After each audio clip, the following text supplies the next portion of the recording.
Assalamualaikum warahmatullahi wabarakatuh. Penonton ACM Official yang berbahagia. Kali ini kita akan membahas sesuatu yang lebih berbeda lagi dari perbincangan kita sebelumnya. Kalau sebelumnya kita sempat membincangkan perihal tentang dunia pendidikan, kali ini kita akan berbicara tentang dunia ekonomi. Sudah lebih dari setahun pandemi COVID-19 menghantam kehidupan seluruh di dunia kita ini. Tidak hanya bahkan Indonesia termasuk negara yang terdampak oleh hantaman pandemi COVID-19. Semua sisi kehidupan, semua lini kehidupan itu berdampak. Sisi sosial kita dihantam oleh pandemi COVID, termasuk sisi ekonomi kita. Bahkan saat ini kita sudah terjerembab ke dalam jurang resesi. Banyaknya pengangguran yang terjadi, PHK di mana-mana, dan daya beli masyarakat itu makin hari makin rendah. Nah, di tengah situasi seperti ini, tentu kita membutuhkan solusi yang cepat. Kita membutuhkan solusi yang jitu. Bagi sebagian orang menganggap ini mungkin adalah sebuah kondisi yang sangat sulit dan merupakan keadaan di mana kita akan bangkit membutuhkan waktu yang lama. Tetapi kalau kita sebenarnya mau menggali lebih jauh dan kita mau terus belajar, keadaan sulit seperti ini bisa kita jadikan sebagai peluang untuk membangkitkan potensi. Apa potensi yang bisa kita gali? Salah satunya adalah kembali menghidupkan usaha-usaha alternatif. Salah satunya adalah menggalakkan kembali ekonomi kreatif. Untuk itu pada kesempatan kali ini kita akan berbincang dengan tema membangun ekonomi kreatif di tengah pandemi. Baik, penonton ACM Official yang berbahagia, hari ini saya sudah ditemani oleh seorang narasumber. Beliau adalah seorang akademisi dengan latar belakang ilmu ekonomi. Ekonomi Islam. Oke. Ini saya manggilnya apa ini? Kalau manggil Ustadz, manggil Pak, atau manggil Kak ini? Ketiga-tiganya boleh. Oke, ketiga-tiganya boleh. Nah, karena berhubung di lembaga kita sudah terbiasa dengan panggilan Ustadz terhadap beliau, jadi saya pakai sapaan Ustadz aja, ya. Boleh. Ya, beliau adalah Ustadz Syamsul Arifai, SAB MA. Gimana kabar, Ustadz? Alhamdulillah sehat. Alhamdulillah. Ya. Masih sehari-hari masih sibuk ngajar, Ustadz? Masih. Alhamdulillah. Bahkan hari ini pun masih ada jam. Oh, masih ada. Hari ini pun masih ada jadwal beliau, tapi menyempatkan diri untuk berbagi dengan kita di sini. Kalau aktivitas lain selain mengajar, mungkin ada aktivitas lain? Selain mengajar, juga isi ceramah. Selain itu juga membantu usaha istri di rumah. Masya Allah. Jadi cukup padat ini ya. Sibuk ngajar, ceramah. Di rumah juga nggak ketinggalan ya, jadi tetap bantu istri. Iya.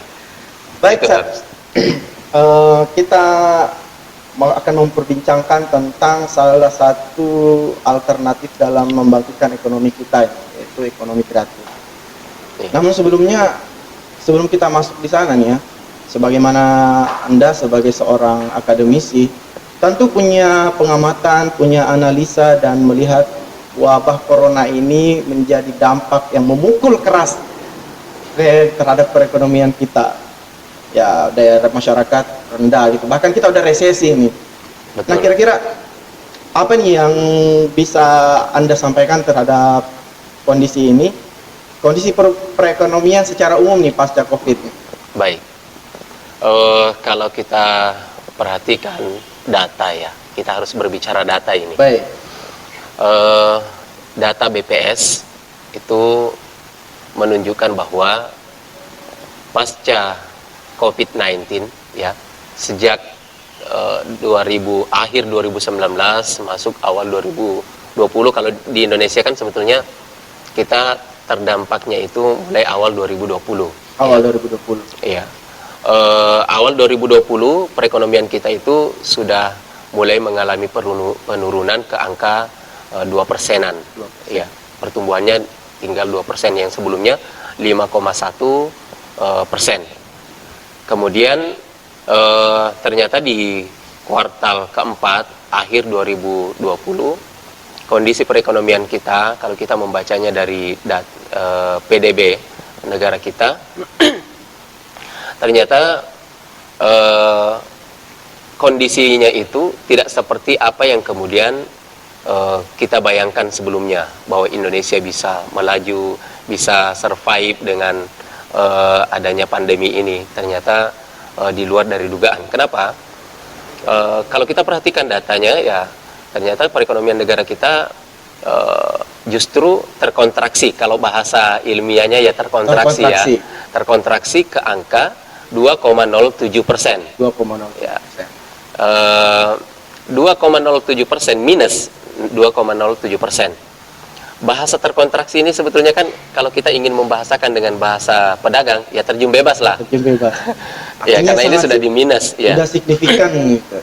Sangat. Bahkan kalau kita membaca krisis negara kita pasca 98, ya ini sangat parah. Ini yang terparah gitu. Iya, parah. Parah ini karena kita sudah berada di minus 2, boleh dikata 2,1% minus perekonomian negara kita. Namun demikian, apakah pertanyaannya, apakah kemudian negara kita ini harus berpangku tangan, harus menerima nasib seperti itu? Tentu tidak kan? Karena kita perhatikan juga bagaimana usaha-usaha pemerintah kita untuk kemudian membangkitkan perekonomian di negara kita ini. Bahkan harapan pemerintah, kalau kita perhatikan, kita baca uraian-uraian pemerintah kita, harapan mereka mengatakan bahwa perekonomian negara kita di sepanjang 2021 ini itu bisa bangkit dengan di angka kisaran 4%. 4%. Jadi dari minus naik menjadi 4%. Tapi meningkatkan dari turun kemudian naik begini itu tidak mudah. Tidak gampang. Tidak gampang. Apatah lagi kalau kita lihat kondisi perekonomian negara kita ini kan yang paling banyak terdampak ya, itu adalah sektor pariwisata. Pariwisata. Iya, perhotelan, ini yang paling banyak terdampak. Termasuk transportasi gitu. Transportasi, betul. Transportasi kemarin kan waktu lockdown itu mereka tidak bisa ngapa-ngapain. Beroperasi sama sekali. Sampai kan sebetulnya kalau kita perhatikan di mudik lebaran kali ini pun moda lagi ya. Iya, moda transportasi di negara kita juga sebetulnya pada protes ya kepada pemerintah kita, tapi ya dengan pertimbangan pemerintah bahwa kita sedang masa pandemi, maka mau tak mau kita harus melakukan pembatasan mudik ya, pelarangan mudik, sehingga mereka moda transportasi ini ya mau tak mau harus bersabar lagi seperti tahun sebelumnya. Transportasi yang semestinya beroperasi dan mereka bisa mendapatkan income, pendapatan dari situ, harus mengistirahatkan lagi moda transportasi mereka. Dan ini sangat sebetulnya kalau kita mau mengatakan ya miris juga melihat saudara-saudara kita, apalagi yang angkutan-angkutan umum itu. Kemudian perhotelan, tidak sedikit hotel yang ada di negara kita itu yang gulung tikar. Iya, betul.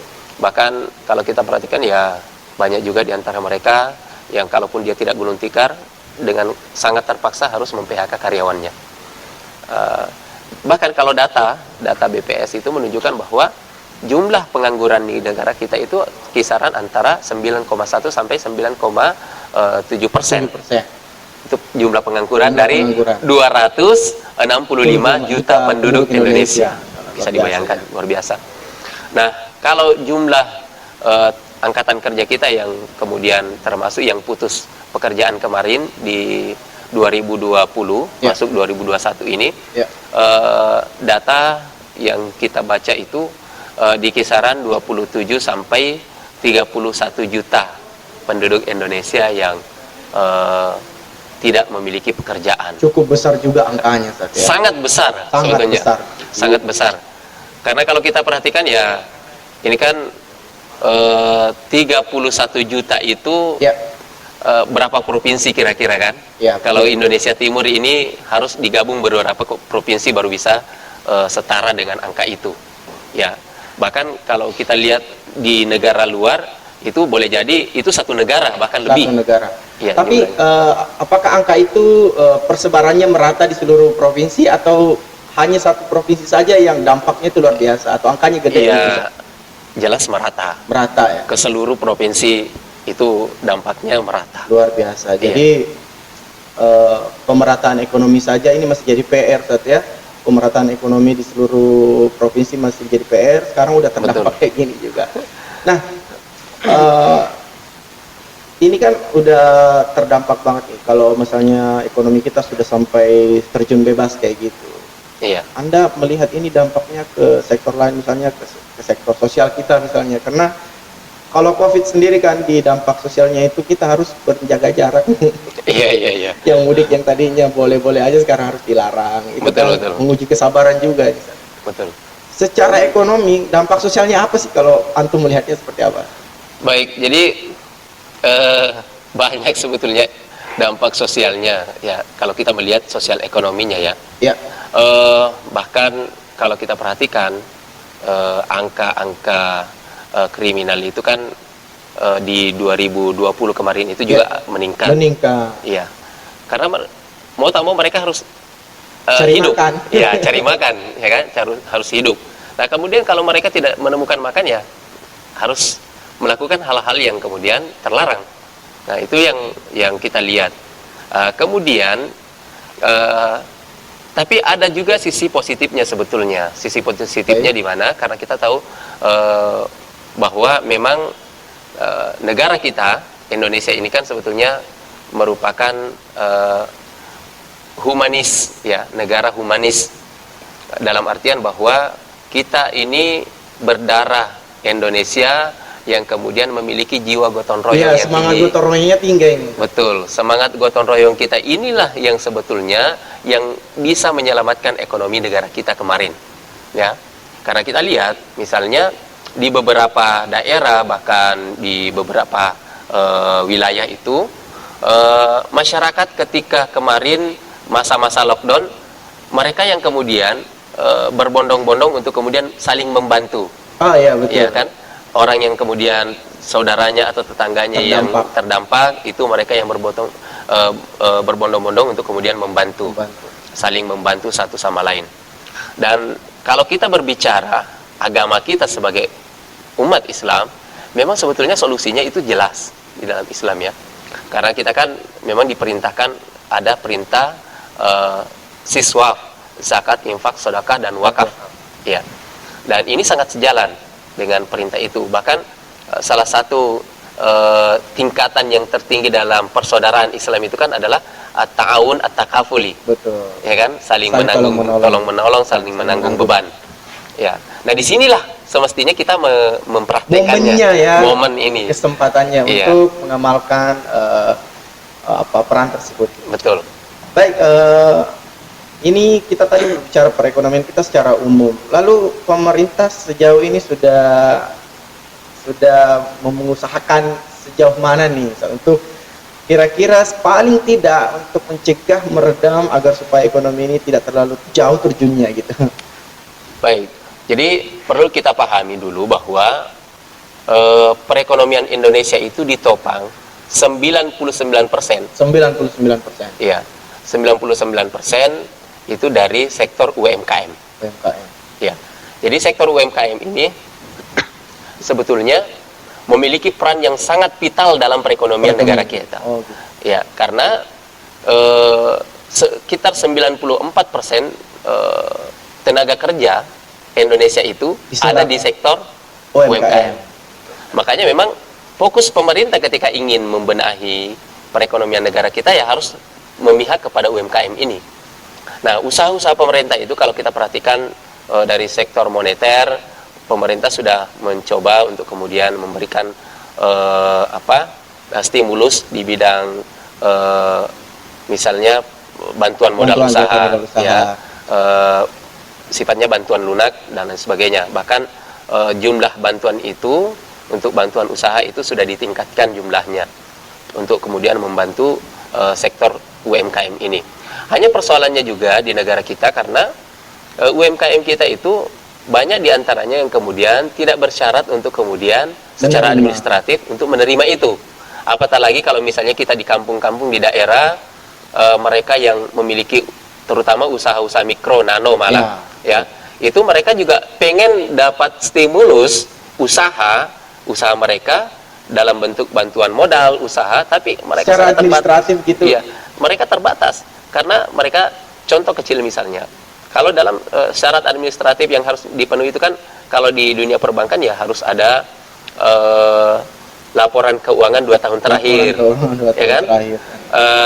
Kemudian ada situs SIUP, izin usahanya, paling minimal misalnya diketahui dari pemerintah setempat. Betul.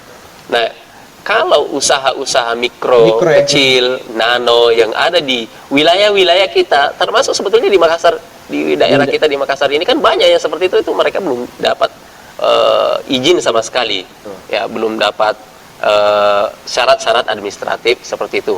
Bahkan secara pencatatan pun ya paling orang-orang yang berpendidikan yang kemudian paham administrasi keuangan yang melakukan pencatatan atas usaha mereka, dan sedikit sekali di antara mereka yang sadar dengan itu. Nah, makanya ini memang terbatas. Makanya kalau kita perhatikan sebetulnya potensi usaha di negara kita ini sebetulnya kan sangat besar. Sangat besar. Ya, besar, karena kalau kita lihat kemauan usaha daripada masyarakat kita itu sebetulnya ada, ya. Ada, hanya persoalannya mereka kebanyakan mengeluhkan modal. Nah, ini juga perlu dipahamkan kepada masyarakat bahwa modal itu tidak terbatas pada modal finansial. Ya, karena skill juga itu adalah modal. Hanya kan persoalannya mereka harus di-upgrade skillnya, itu juga butuh biaya. Nah, ini juga harus butuh perhatian daripada pemerintah kita untuk kemudian mengupgrade skill masyarakat kita dalam hal berwirausaha. Apalagi kalau kita tadi berbicara misalnya usaha kreatif. Ya, di masa pandemi ini kan sebetulnya memang yang paling dibutuhkan itu adalah usaha-usaha kreatif dengan memanfaatkan fasilitas teknologi informasi yang ada, dengan menggunakan fasilitas IT.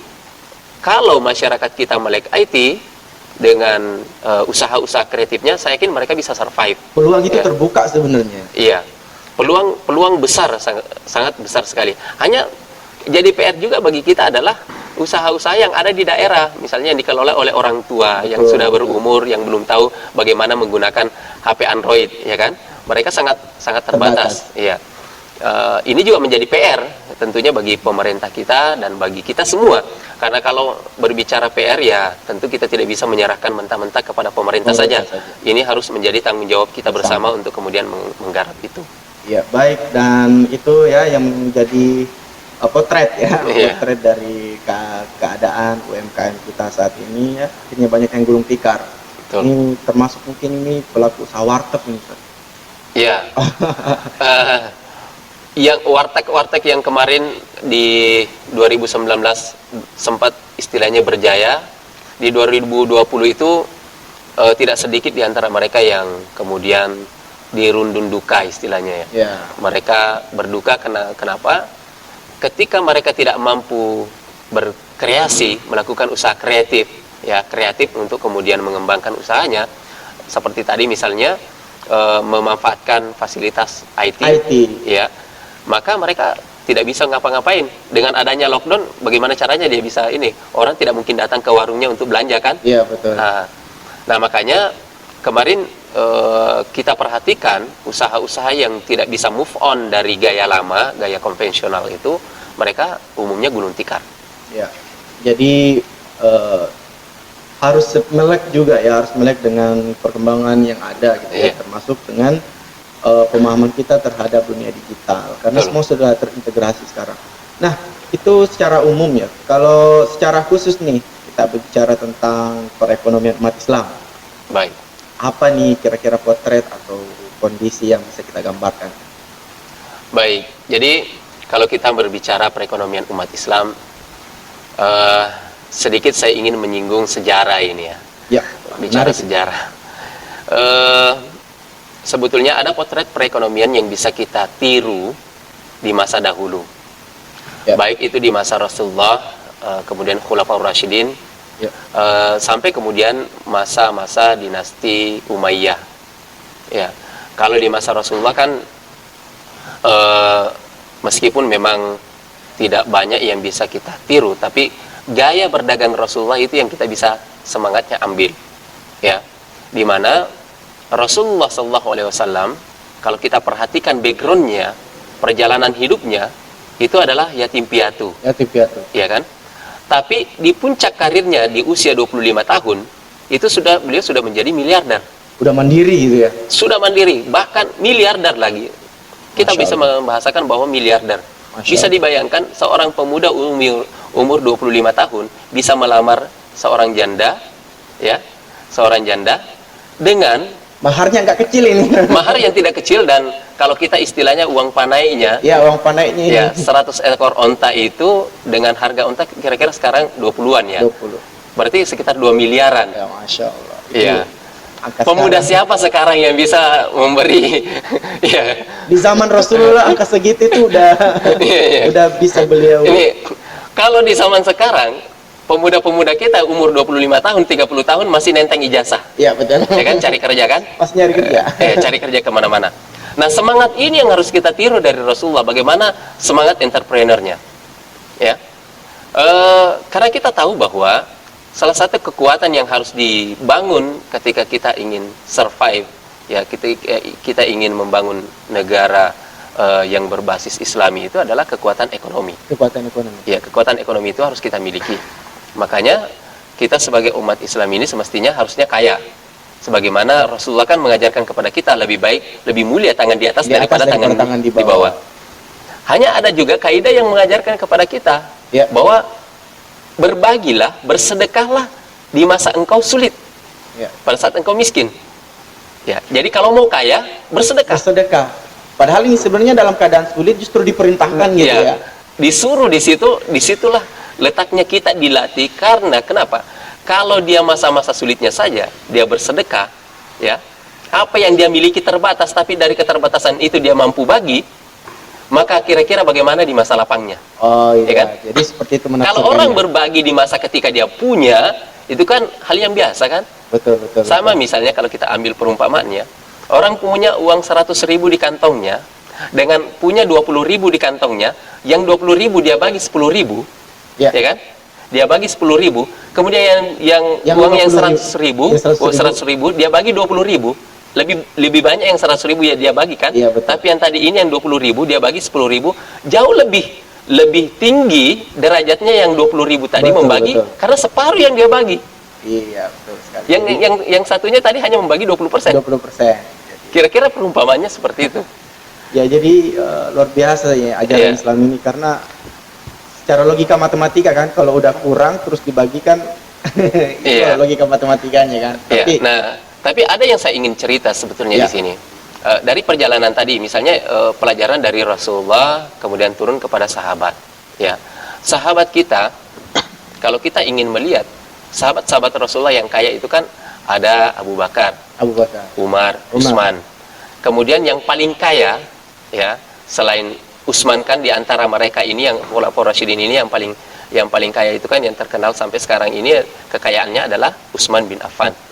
Yang sampai sekarang sumurnya pun masih ada, Masih ada. ya kan? Pohon-pohon atau ladang-ladang kurmanya, kebun-kebun kurmanya masih ada, ya kan? Bahkan bank ya atas nama Utsman masih ada, ya kan? Di Mekah. Di Mekah. Ya. Itu masih ada, hotel juga masih Hotel ada. masih ada, ya betul. Ya, sampai sekarang. Kekayaannya dinikmati sampai sekarang. Masya Ya, itu dari mana? Bagaimana caranya sampai seperti itu? Nah, inilah semangat ini yang harus kita bangun sekarang. Lewat apa? Siswaf. Semangat siswa. Zakat, infak, sedekah dan wakaf. Utsman bin Affan mewakafkan hartanya dan itu bisa dinikmati sampai anak cucu kita. Bukan kita sekarang saja, anak cucu kita juga bisa menikmati. Sepanjang wakaf itu masih dikelola, ada yang kelola, maka masih bisa dinikmati. Jadi jangka panjangnya ini Umurnya semadal haya. modal haya gitu. Sepanjang peradaban manusia masih ada di bumi, kalau masih ada yang kelola, itu kelebihan daripada wakaf. Ya. Makanya kalau mau hidup 1000 tahun, perumpamaannya, kalau mau hidup 1000 tahun, berwakaf, berinfak. Sesuatu. Iya, berinfak. Contoh misalnya, punya lembaga pendidikan, ya, bangun lembaga pendidikan. Selama masih ada orang yang kemudian memanfaatkan lembaga pendidikan itu, berarti kita ini masih hidup, ya. Orang masih mengenang kita. Ini loh yang founder daripada lembaga ini, Masya Allah. ya kan? Sama misalnya Al Azhar Kairo kan, Ya. yang berawal dari masjid awalnya pada masa dinasti Fatimiyah. Fatimiyah. Ya, Itu kemudian berkembang menjadi universitas tertua di Mesir sampai sekarang ini kita masih merasakan manfaatnya. Bahkan kalau di Azhar kan dosen-dosennya umumnya dari sana. Iya. Cikal bakal lahirnya juga Yayasan Al Azhar itu kan sebetulnya dari nama itu. Iya, semangatnya dari sana. Makanya nah kemudian yang ketiga yang saya ingin ceritakan kepada kita adalah semangat yang ada pada masa dinasti Umayyah. Ada anak cucu daripada Umar bin Khattab yang bernama Umar bin Abdul Aziz. Iya. Kalau kita perhatikan dalam sejarah, Umar bin Abdul Aziz ini kan sebetulnya dalam masa pemerintahannya itu sangat singkat. Cuma 2 tahun kayak. Ada yang mencatat ya. Tapi ini masih perlu ditabayuni datanya. Ada yang mencatat 2 tahun 5 bulan 5 hari. Ya, kalau menghitung-hitung pastinya. Tapi umumnya orang mengatakan kurang lebih 2,5 tahun. 2,5 tahun. Ya, kalau kita mau tanpa kesalahan kira-kira itulah yang menyebutnya 2,5 tahun. 2,5 tahun. Jadi 2,5 tahun Umar bin Abdul Aziz menjadi pemimpin negara waktu itu, pemimpin kekhalifahan. Tapi Umar bin Abdul Aziz ini mampu mensejahterakan masyarakat Indonesia, masyarakat Islam pada saat itu sampai kemudian tidak ada orang yang mau tangan di bawah. Tidak ada orang yang mau menerima zakat. Padahal dulu di masa Umar bin Abdul Aziz itu kebalikannya. Semua orang tidak ada yang mau menerima karena mereka merasa sejahtera. Apa kuncinya? Ini kunci yang saya ingin bagi kepada kita. Yang dilakukan oleh Umar bin Abdul Aziz satu program yang program unggulan yang beliau tanamkan ya, selain pemberantasan korupsi pada masa itu ya, yakni semangat wirausaha. Nah, yang tema kita hari ini kan. Ya. Semangat wirausaha yang dibangun oleh Umar bin Abdul Aziz, satu rumah satu usaha. Ya. Jadi satu rumah satu usaha. Jadi emang digalakkan begitu. Digalakkan. Jadi mereka yang mau berusaha bahkan diumumkan siapa di antara kalian, bahkan termasuk siapa di antara kalian yang ingin menikah. Pemuda yang ingin menikah tapi belum mampu secara ekonomi difasilitasi oleh negara. Dinikahkan. Ya. Dinikahkan oleh negara pada saat itu. Kalau tidak mampu, makanya mereka memang waktu itu Umar bin Abdul Aziz mencoba untuk kemudian melakukan pendataan kepada masyarakat siapa di antara mereka yang ingin berwirausaha. Dicatat, didata, diidentifikasi, kemudian diberi pelatihan terlebih dahulu, diberi pendampingan, kemudian diberi modal usaha. Karena tidak bisa kalau misalnya di negara kita praktek yang ada itu kan sebetulnya ini yang perlu diperbaiki ya kalau bagi saya. Yang menurut pengamatan saya ini yang perlu diperbaiki bersama. Orang umumnya ingin bersemangat usahanya banyak, tinggi, ya kan? Tinggi semangat usahanya. Saya mau buka usaha ini, mau buka usaha itu. Giliran ditanya skillnya apa? Tidak tahu. Hanya melihat orang buka usaha, dia juga pengen, ya kan? Dia buka usaha kuliner, ternyata masakannya tidak enak. Tidak laku kan? Nah, bagaimana tipsnya supaya masakannya enak? Itu yang harus dilatih dulu. Maka mestinya ketika kita ingin membentuk jiwa wirausaha itu, upgrade skill gitu ya. Upgrade skillnya, ini yang harus dilakukan dulu dan ini biayanya mahal. Harus ada spending money ya untuk ini. Makanya ini yang harus dibiayai dulu. Jangan langsung kucurkan biaya memberikan stimulus ekonomi kepada mereka untuk buka usaha, tidak seperti itu. Harus di-upgrade dulu skillnya mereka, pelatihan dulu. Makanya saya katakan di awal tadi bahwa sebetulnya bukan hanya modal itu kita tidak bicara hanya modal money. Karena kalau unsur-unsur bisnis itu kan kalau kita perhatikan selain money ada ya kan, metode, caranya. Ya, karena manusianya ini yang harus di-upgrade dulu. Kemudian metode yang digunakan dalam berbisnis itu yang harus mapan. Bagaimana metode yang jitu untuk kemudian berbisnis. Contoh misalnya yang dilakukan Abdurrahman bin Auf di masa pemerintahan sahabat ya, Khulafaur Rasyidin. Abdurrahman bin Auf di Madinah ketika berbisnis ada satu dalam bukunya itu ada satu buku yang menceritakan silsilah kehidupan Abdurrahman bin Auf dari sisi bisnisnya. Abdurrahman bin Auf ada satu peristiwa beliau berjualan itu untung satu kali jual untungnya itu 2.000 dirham. 2.000 dirham. Itu dia tidak untung, dia ketika itu menjual ternak kambing ya.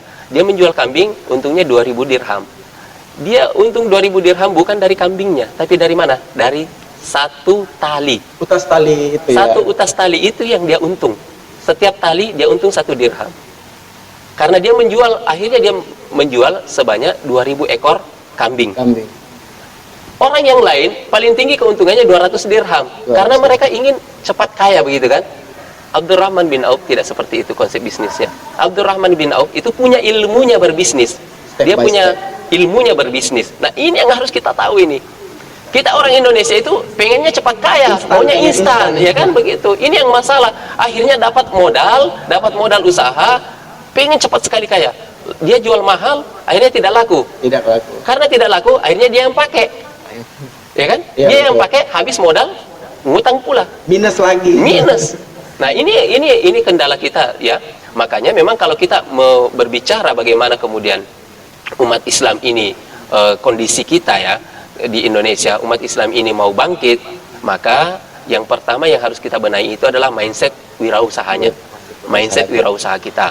Bagaimana kemudian skillnya bisa di-upgrade, lalu kemudian diberi pembekalan dan diberi bantuan modal. Nah, pertanyaannya, dari mana modalnya? Itu ini dari mana modalnya? Karena kalau kita hanya mengharap dari pemerintah misalnya, bukan kita mengecilkan ya, berharap dari pemerintah itu tidak bakalan cukup. Ya, harus kita akui bahwa Dengan kondisi perekonomian kita sekarang, dengan utang negara kita sekarang, seberapa banyak sih? iya, dengan utang negara kita, ya kan, yang 7 ribu triliun ya, 7.000 triliun. lebih. Nah, dengan utang negara kita tidak bisa terlalu banyak berharap kepada negara kita untuk kemudian bisa membangkitkan sektor UMKM kita, Ya, betul. masyarakat kita untuk bisa berwirausaha, khususnya umat Islam ya. Karena sebetulnya umat Islam itu punya kekuatan.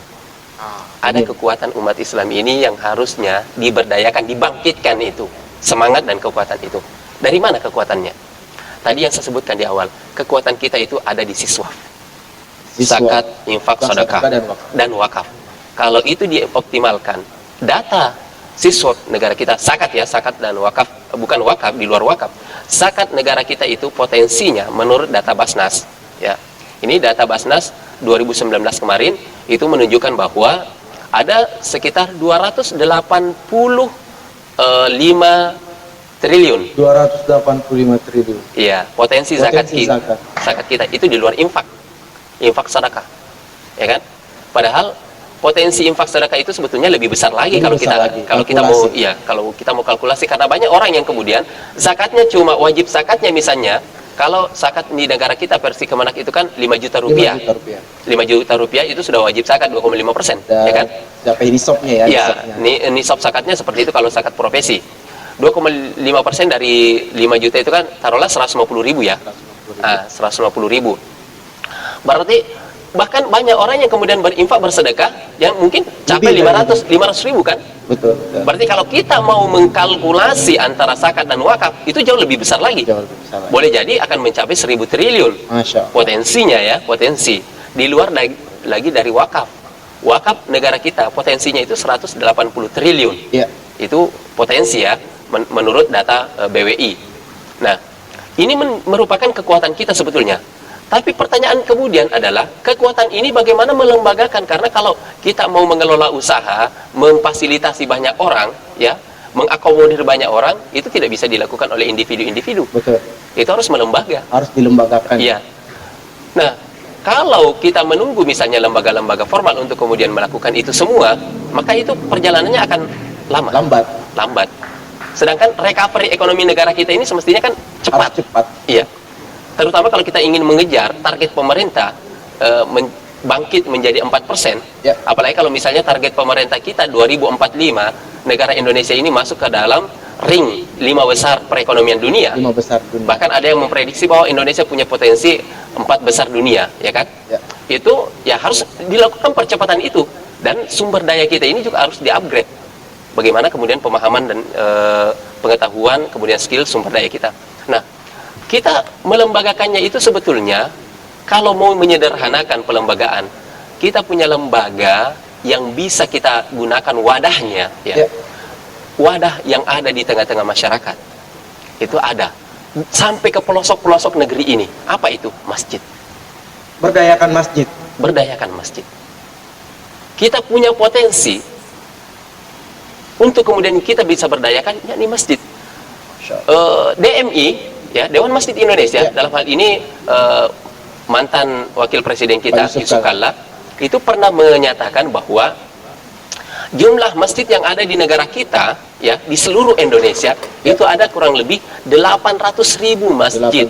Bisa dibayangkan 800.000 masjid ini kalau diberdayakan, mencoba untuk kemudian menghimpun dana-dana infaknya itu, lalu kemudian kita bukan berbicara zakat ini, ya. Saya tidak mau berbicara zakat dulu karena itu harus dilembagakan oleh negara, ya kan? Karena ada negara yang ada aturan negara yang mengaturnya. Tapi saya ingin mencoba untuk kemudian melihat dari sektor informalnya, ya kan?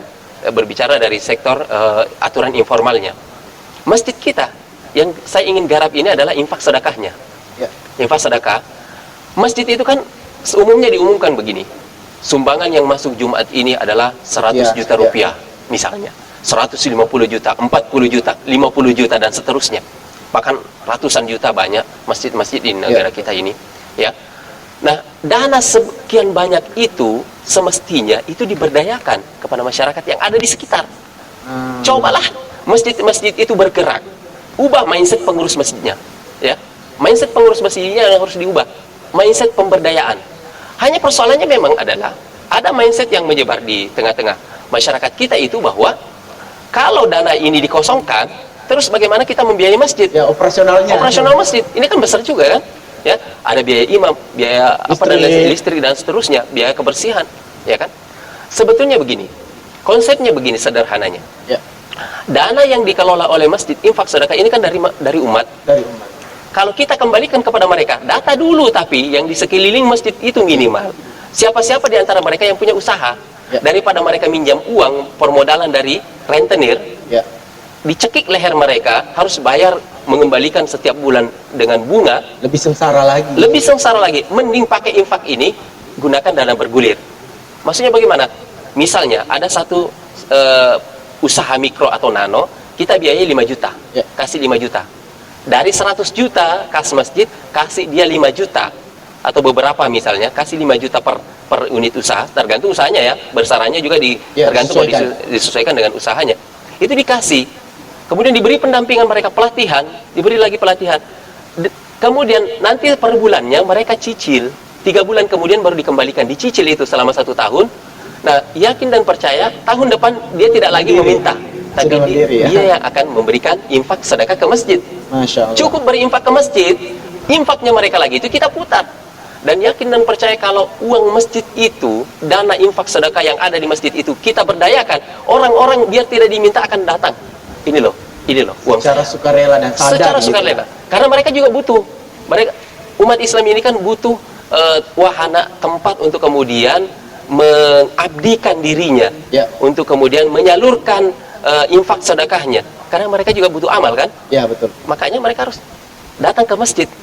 Kalau dia lihat masjidnya itu, pengurusnya punya pemikiran yang terbuka seperti itu tadi, kemudian lebih kepada program pemberdayaan, tidak terbatas pada operasional. Operasional itu akan terbayar dengan sendirinya. Contoh misalnya Masjid Joko Karyan, kan, kalau di Indonesia kan sudah ada. Masjid Joko Karyan itu, kata takmir masjidnya, pengurus masjid kan selalu mengatakan kami setiap akhir bulan 0 kasnya. Padahal mengelola dana yang sampai miliaran rupiah, kan. Sama dengan Masjid Kuril Langit yang ada di wilayah kita Sulawesi Selatan, kan ada di Barru, kan. Masjid Kuril Langit juga sudah memulai menduplikasi sistem itu. Yang ada di Kuril Langit yang ada di Barru itu mereka sudah menduplikasi sistem itu. Dan itu luar biasa. Coba kalau misalnya tidak usahlah 800.000, separuh dari 800.000 itu saja mencoba untuk kemudian memberdayakan, maka yakin dan percaya kita tidak akan terdampak begitu parah oleh COVID-19 ini. Artinya kalau kita simpulkan bahwa dana bergulir ini sebenarnya ini adalah dana yang terus mengalir begitu, ya. Artinya pemberdayaannya itu tidak terputus. Dari satu usaha kita kasih lagi usaha yang lain. Dia mengembalikan nanti, misalnya ada 10, ya. Bulan ini kita bantu 10. Ya kan? Kas masuk misalnya ada 40 juta. Kita bagi 10, berarti 44 juta, kan? 44 juta. Tapi dilihat juga kondisi ekonominya, kondisi usahanya. Kita bagi 10. Berarti 3 bulan kemudian mereka mengembalikan itu. Jangan langsung bulan depan dikembalikan, jangan. Kita harus melihat kondisi usahanya bertahap. Jadi 3 bulan kemudian mereka mengembalikan secara bertahap. 4 juta itu setiap bulan selama 1 tahun. ya kan? 1 tahun dikembalikan. Ketika ada yang kembali, kita data lagi siapa yang lain yang butuh, kita kasih lagi. Gulirkan lagi. Iya. Kalau masjid itu orang merasa senang ke masjid, tanpa diminta duitnya dia akan datangkan ke masjid.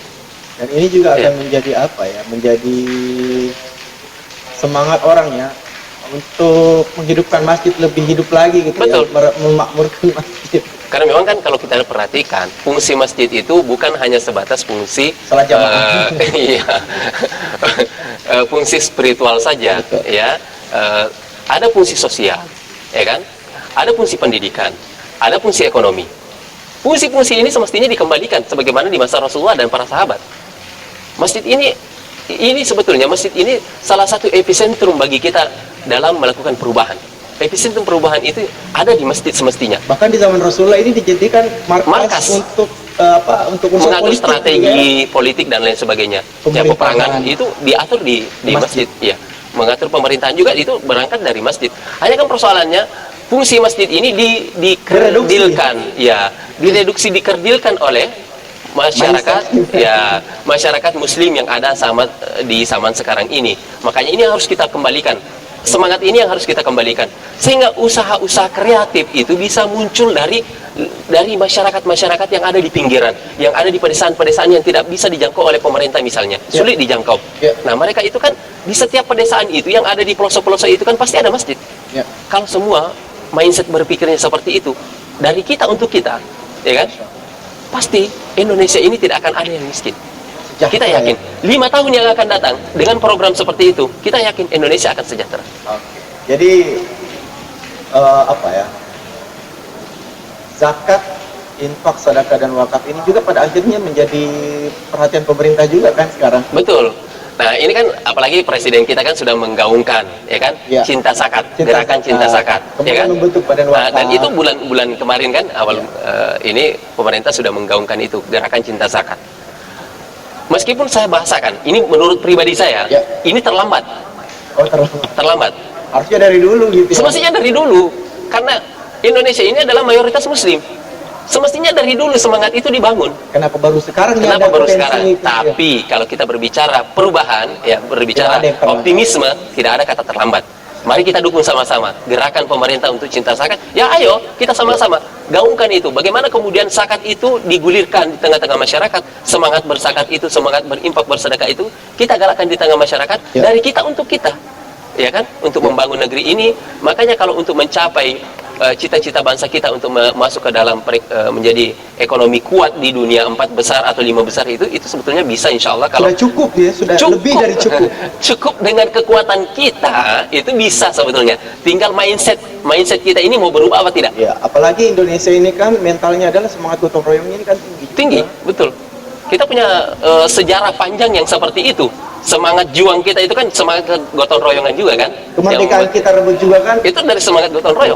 Nah, itu yang harus kita jaga itu.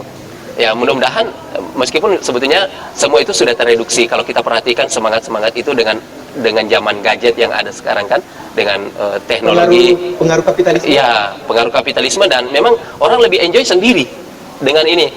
Kita kadang kan berdampingan begini tidak ngomong intens karena masing-masing sibuk dengan HP-nya. Meskipun berjarak ya. Dengan aktif masing-masing HP-nya. Jadi ngobrolnya lebih kepada HP-nya. Iya. Ya, Masya Allah. Jadi akhirnya sekarang pemerintah juga sudah mulai melirik sektor zakat, infak, sedekah dan wakaf. Bahkan pemerintah kita itu sudah mencanangkan istilahnya ada gerakan wakaf link to sukuk. Sukuk ini kan bisa membantu pembangunan. Ya. Jadi sebetulnya kalau kita berkaca ke Turki misalnya, Turki itu menarik karena pernah suatu masa di Turki itu pembangunan sarananya itu umumnya dibiayai oleh wakaf. Pendidikan, rumah sakit, sarana-sarana umum ya. Sarana umum itu dibiayai oleh wakaf. Orang berwakaf. Di Indonesia sebetulnya potensi wakafnya besar. Kita lahan di Indonesia itu lahan tidurnya, lahan wakaf ya, itu baru separuhnya yang bersertifikat, sertifikat wakaf. Dan dari separuh yang bersertifikat itu baru separuhnya yang digarap untuk diberdayakan. Tinggal dikelola dengan baik aja gitu. Kalau dikelola dengan baik, iya. kita punya potensi sebetulnya. Dengan wakaf misalnya, dengan zakat, dengan infak sedekah, kita yakin optimis Indonesia bisa maju dari sisi ekonomi. Nah, tadi juga disinggung bahwa sebenarnya potensi kita ini ada di masjid sebenarnya. Ya. Saya ingin bertanya, Ustaz, singkat aja nih. Iya. Sebenarnya di negara kita ini sudah ada regulasi nggak sih yang mengatur tentang masjid ini? Terutama dalam menghidupkan upaya-upaya pemberdayaan gitu, pemberdayaan umat, pemberdayaan masyarakat. Kalau secara khusus dari pemerintah belum. Regulasi untuk Mungkin pemberdayaan ini jadi PR belum. juga gitu ya ke Iya, depannya. mudah-mudahan. Para Tapi pembuat regulasi iya, tapi memang Dewan Masjid juga tidak tinggal diam. Dewan Masjid itu sedang Menyuarakan juga. menyuarakan itu, bagaimana kemudian masjid itu diberdayakan, tidak hanya sekedar menjadi sarana ibadah saja, tapi lebih dari itu. Itu Dewan Masjid sudah mulai.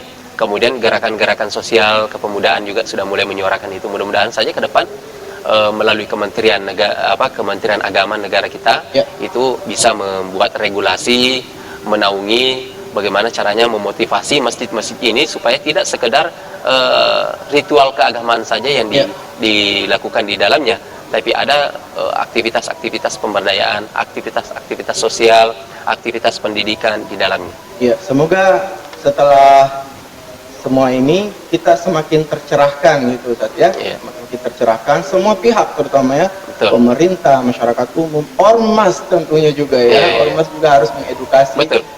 Bahwa potensi kita sebenarnya besar, di masjid ada potensi yang luar biasa, zakat, infak, sedekah dan wakafnya kalau dikelola dengan baik bisa menjadi ledakan ekonomi yang besar. Baik, terakhir Ustaz.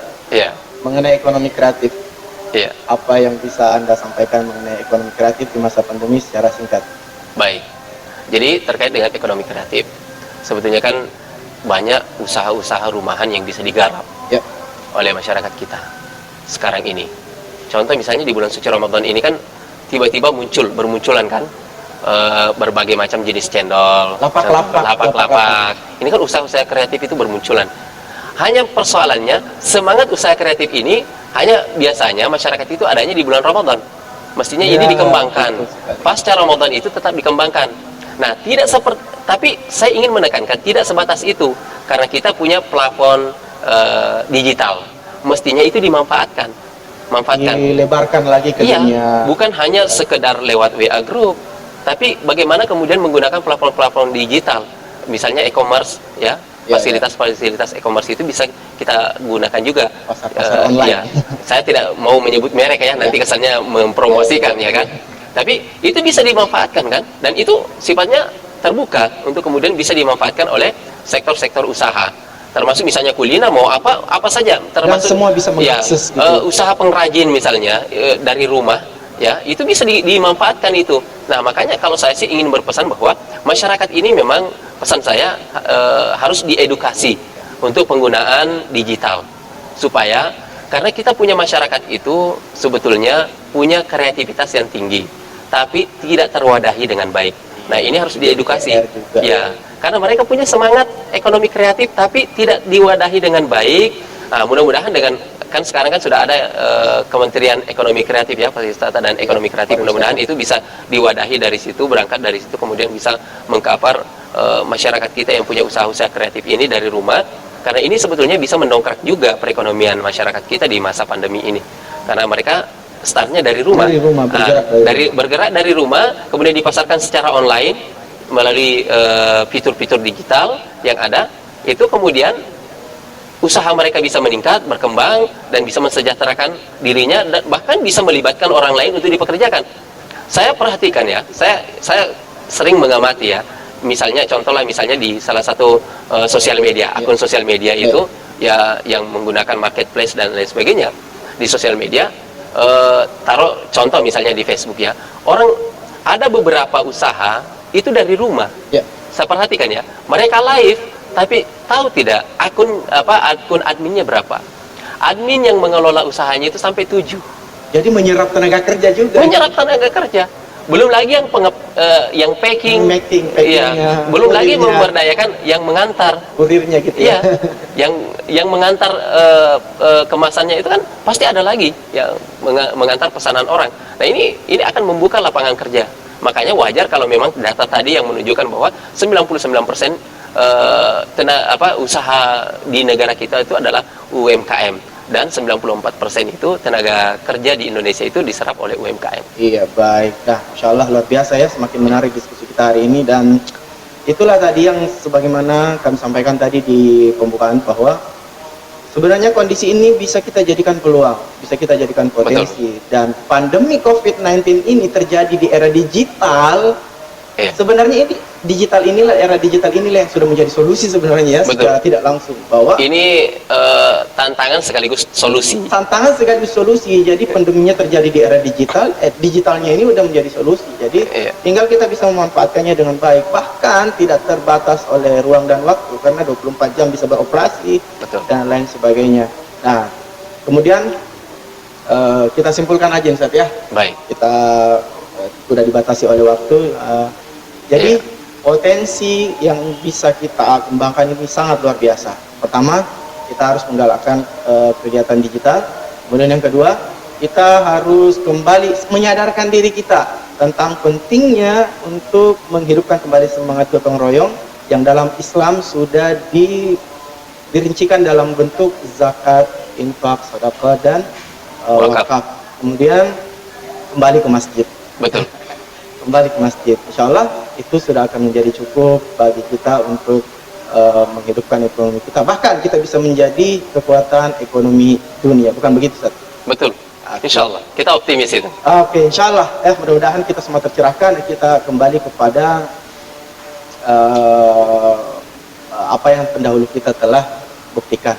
Baik, terima kasih Ustaz atas kesempatannya berbincang-bincang bersama kami. Mudah-mudahan di lain kesempatan kita bisa berbincang lagi lebih banyak. Terima kasih. Baik, penonton ACM Official yang berbahagia, demikianlah perbincangan kita dengan seorang akademisi yang berlatar belakang ilmu pendidikan ekonomi atau ilmu ekonomi. Sangat mencerahkan, dan insya Allah semoga kedepannya ini bisa menjadi upaya kita untuk meningkatkan sektor ekonomi kita, dan siapapun bisa menjadi pelaku usaha atau pelaku ekonomi. Dan terima kasih atas segala perhatiannya. Sampai jumpa di berikutnya. Assalamualaikum warahmatullahi wabarakatuh. Waalaikumsalam warahmatullahi wabarakatuh.